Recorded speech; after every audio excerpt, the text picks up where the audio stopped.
Әлике бар ма? Азима? Дәуіт? Ерназар? Айбар? Санжар? Әлихан? Шырай? Каусар? Мадина? Яс? Аяна? Ал енді біз мына алтын сандық қолында қорапша бар. Соған қараймыз да, қатарға тұрамыз. Келді. Кезекке.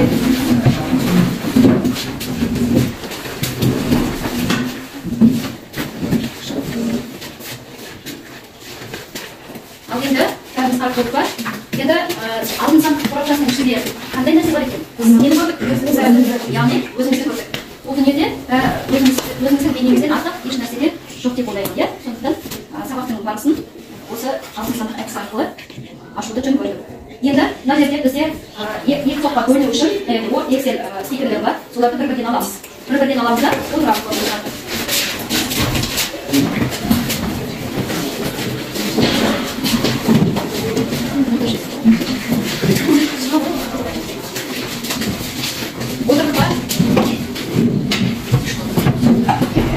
Біз алдағы сабақты үй тапсырмасын пысықтау үшін мен жарғы әдісін қолданамын. Бұл жарғы әдісінде екі топқа мен сұрақ дайындап келдім. Соны бір-бірімізге лақтыру арқылы орындаймыз. Яғни бір-бірімізге лақтыра отырамыз.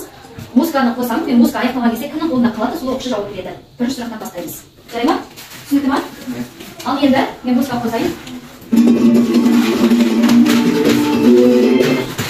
Болды. Енді кімнің қолында қалды? Бірінші топ бізде орт тобы. Жауап беріп қойдық. Excel дегеніміз не? Excel дегеніміз Microsoft Office кестесіндегі қосымшалардың құрамындағы электрондық кестелермен жұмыс істеуге арналған программа. Дұрыс. Қарайсың. Келесі екінші топ Excel тобынан кімнің қолында қалды? Соны оқимыз. Excel программасымен қалай іске қосуға болады? Excel программасы ең бірінші пуск батырмасы, одан кейін программалар, одан кейін Excel-ге кіреміз. Енді келесі тағы музыка қосамын, бір-бірімізге лақтырамыз, одан кімнің қолында қалады, сол жауап береді.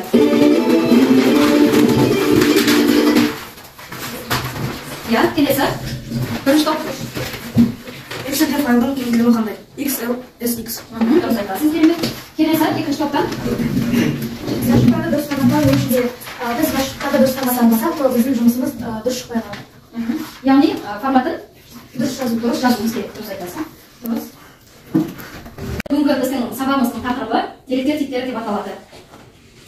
Оқу бағдарламасына сәйкес оқыту мақсаттары электрондық деректердің әртүрлі түрлерін қолдану. Сабақтың мақсаты электрондық деректер типін ажыратады. Электрондық кестедегі деректерді автотолтыру арқылы автоматты толтырады. Ал енді бүгінгі күнді жазамыз дәптерімізге, тақырып жазамыз. Деректер типтері.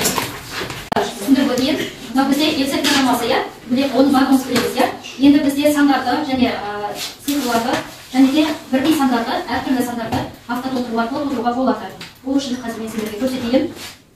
Мысалы, бір санды жазатын болсақ, мына жерде бізде төменгі жағында кішкентай түртқыш көпіріміз бар. Я содан тек қана бір санды жазатын болсақ, бізде автотолтыру арқылы тек бір сандар енгізіп береді. Сол сияқты, мысалы, мен жұп сандар енгіземін, 2, 4. Әртүрлі сандарды енгізу үшін біз алғашқы екі цифрны енгіземіз. Енді осыны ерекшелеп аламыз, төменгі жақтағы автотолтырудың белгісін басамыз, төмен қарай. Міне сонда бізде автоматты түрде келесі сандар автотолтыру арқылы толтырылады. Енді сол сияқты біз аяттарында толтыруымызға болады. Мысалы, қандар, ақпар, мынаны ерекшелеп аламыз, сосын төмен түсіреміз. Сонда бізде аяттарымыз автоматты түрде толтырылады. Excel программасында формулаларды енгізуге болады. Мысалы, қарандаштың саны, қарандаш деп жазайық. Енді осының штука саны 5 тал болса, оның қарандашының бағасы қаншадан? 100 теңгеден, иә, бір талы. Біз формуланы жазамыз, мына жерде формуланы теңдік белгісін қоямыз, міндетті түрде. Сіздер математикада есеп шығарған кезде сонда теңдік белгісін қоясыздар, сол сияқты теңдік белгісін қоямыз. Енді бізде мына қарандаштың саны нешінші неде тұр? 2 ұяшығында тұр, иә? Көбейту таңбасын қоямыз. С 2 ұяшығында тұр, иә? Енді осында жаздық. Жазғаннан кейін бұрыштана кез келген ұяшыққа басамыз.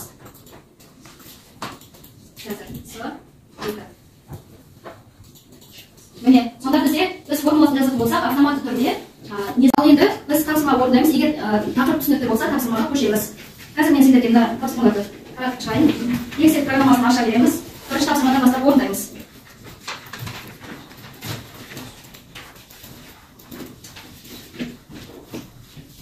Кім тапсырманы орындап бітіреді, сол қолымызды көтереміз. Тапсырманы кім бітірді? Бәріміз бітірдік па? Дұрыс. Кет, естік әке. Дұрыс. Басқа кім бітірді? Тоқым. Дұрыс. Дұрыс. Мен сендердің көргенім. Таусар, дұрыс. Активистер. Дұрыс. Дұрыс.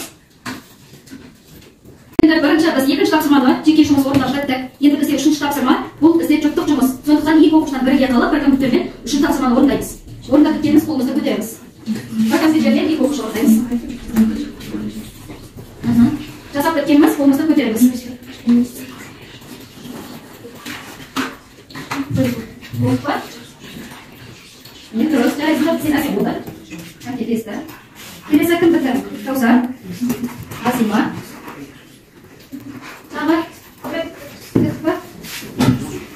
Ага, дұрыс.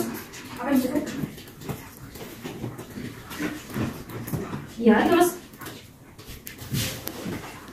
Басқа? Айға кімдер бар? Екі не ғана жұп қана қалды, иә? Қалғанымыз бәріміз бітірдік. Болып па? Айзма, кішкенде бар. Окей. Ya, seni alacak.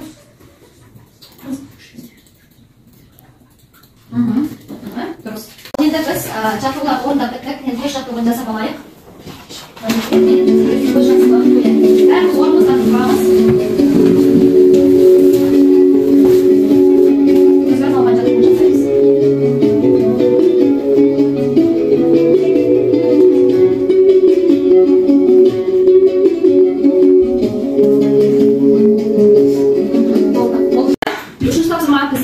Болды. Бұл бізде жұптық жұмыс болды, барлығы орындалды. Енді төртінші тапсырма бізде жыл қайып кестесін жасау. Бұл кезде бізде топтық жұмыс. Сондықтан кім жазады компьютермен сол қасына көмектесеміз. Топтық жұмыс. Сосын жазып болғаннан кейін салдырмыз атжағына көмектесеміз.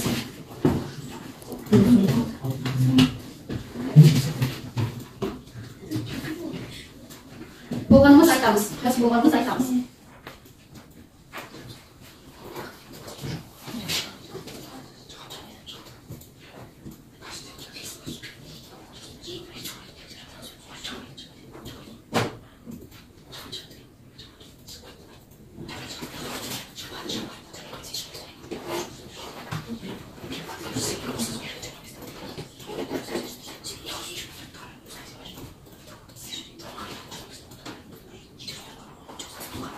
Ya, kebetulan hazır asbayla sanırım.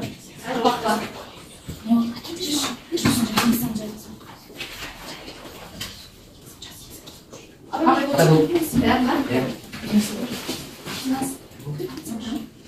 Terus,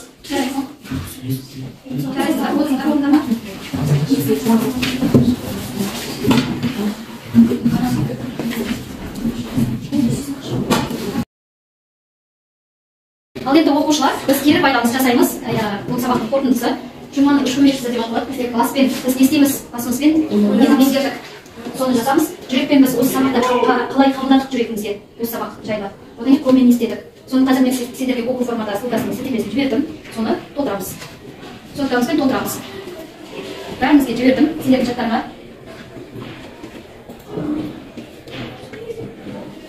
Енді үйге тапсырма жазып алыңдар. Параграф 3-тегі оқу. Үй тапсырмасын жазып аламыз. Ал сабақ аяқталды. Сау болыңдар.